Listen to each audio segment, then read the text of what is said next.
as I said earlier, I don't think we should be surprised that we're surprised. And I go back to the earliest days of my career when I couldn't really understand why commission was marked down from 100 to 85 rather than being marked up from 100 to 17.65.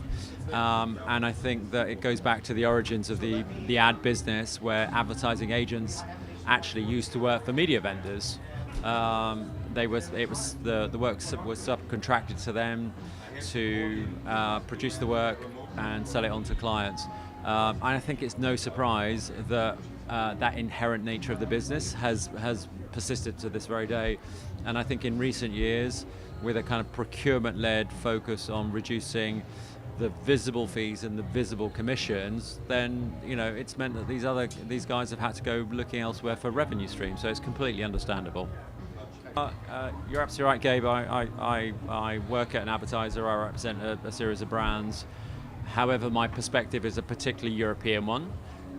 So in a way, we're surprised that US-based clients are surprised.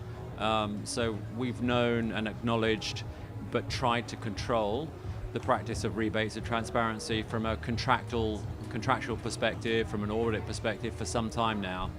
And I think that this great revelation in the US is not as surprising to us.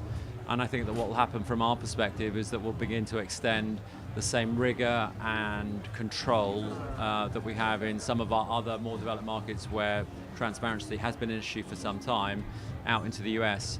I think for those advertisers that are more US based, it's a bit of a wake-up call for them, and I think that they've been caught cold a little. And if you look at the people represented on the exec board of the ANA, those more US-based advertisers, I think, were the ones that were shocked the most.